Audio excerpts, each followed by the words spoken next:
오늘 가정예배를 위해서 하나님께서 우리에게 주시는 말씀은 마태복음 13장 44절부터 46절까지의 말씀입니다. 제가 읽어드리겠습니다. 천국은 마치 밭에 감추인 보화와 같으니 사람 이를 발견한 후 숨겨두고 기뻐하며 돌아가서 자기의 소유를 다 팔아 그 밭을 사느니라. 또 천국은 마치 좋은 진주를 구하는 장사와 같으니 극히 값진 진주 하나를 발견하며 가서 자기의 소유를 다 팔아 그 진주를 사느니라. 아멘. 오늘 본문에는 두 가지의 비유가 소개되어 있습니다. 하나는 이제 밭에 감추인 보화의 비유고요. 또 하나는 좋은 진주를 구하는 장사의 비유입니다. 이 두 가지의 비유가 비슷하면서도 좀 다릅니다. 이제 비슷하다고 말을 하는 이유는 두 가지 비유가 다 모두 하나님의 나라를 세상의 그 무엇과도 바꿀 수 없는 소중한 보화로 여겨야 한다는 것을 말해 줍니다.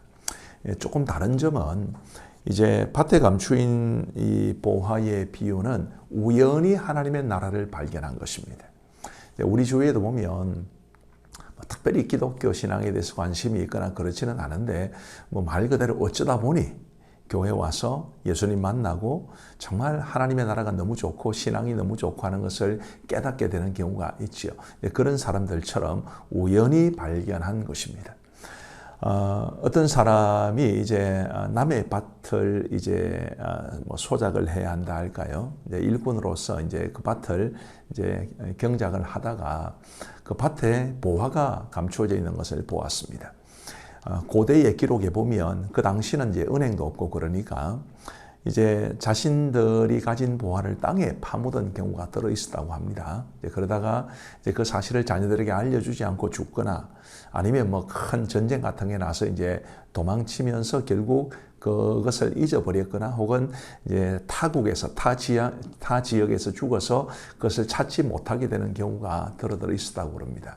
그럼 이제 주인 없는 이제 보화가 되는데 시간이 한참 지나서 이제 어떤 사람이 다른 사람의 이제 밭에서 이제 일꾼을 하거나 혹은 이제 대신 이제 농사를 지으면서 그것을 발견하게 되면 얼마나 좋았겠어요? 그래서 이제 자신이 가진 것을 다 팔고 없는 빚도 내 가지고 그 밭을 사면 그 밭에 있는 건 다 자기 것이 되니까. 우연히 발견한 보화라도 이렇게 자신의 모든 것을 다 쏟아부어서 결국 그 보화를 찾게 되는 것이 아니냐, 이거를 말씀해 주는 것이지요.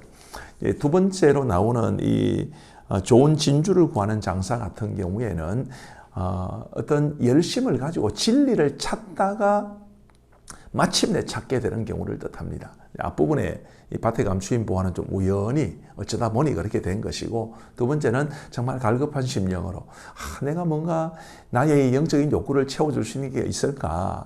어디에서 그런 것을 찾을 수 있을까? 그렇게 고민하다가 예수님을 만나고 천국을 발견한 그런 케이스입니다. 그렇다 하더라도 어쨌든 정말 값진 진주 하나를 발견하면 자신의 모든 소유를 다 팔아서 그 진주를 사게 된다라는 것인데, 어쨌든 이 두 가지의 비유가 한결같이 말해주는 것은 하나님의 나라는 세상의 그 어떤 것과도 비교할 수 없을 만큼 값진 보화와 같다라는 것입니다.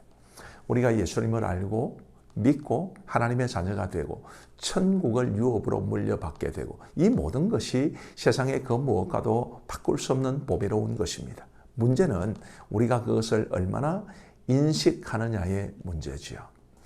어떤 분은 이런 이야기를 했습니다.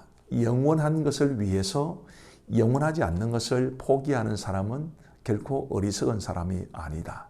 거꾸로 말하면 영원한 것을 포기하고 영원하지 않은 것을 붙잡는 것은 굉장히 어리석은 사람이다라는 것입니다.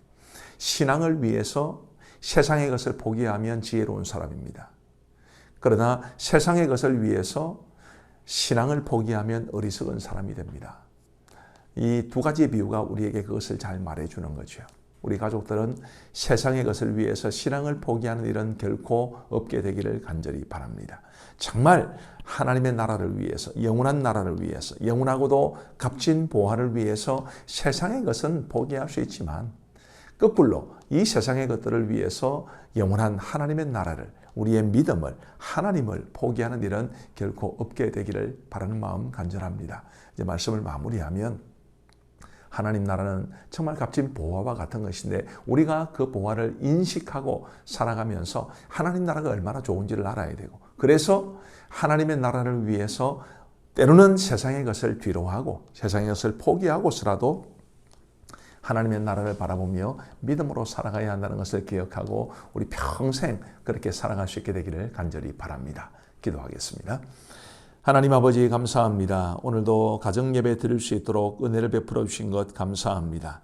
두 가지의 비유를 통해서 우리에게 말씀해 주신 것처럼 하나님의 나라가 세상 그 어떤 보화보다도 귀하고 값진 것임을 알게 하여 주시고 우리가 그것을 인정하게 하여 주옵시고 결코 하나님의 나라를 포기하고 세상의 것들을 찾으려고 하지 않게 하시고 오히려 하나님의 나라를 위해서 기꺼이 세상의 것을 포기할 수 있는 믿음을 가지고 살아갈 수 있는 우리 모두가 되게 하여 주옵소서.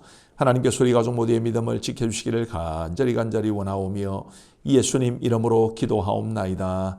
아멘.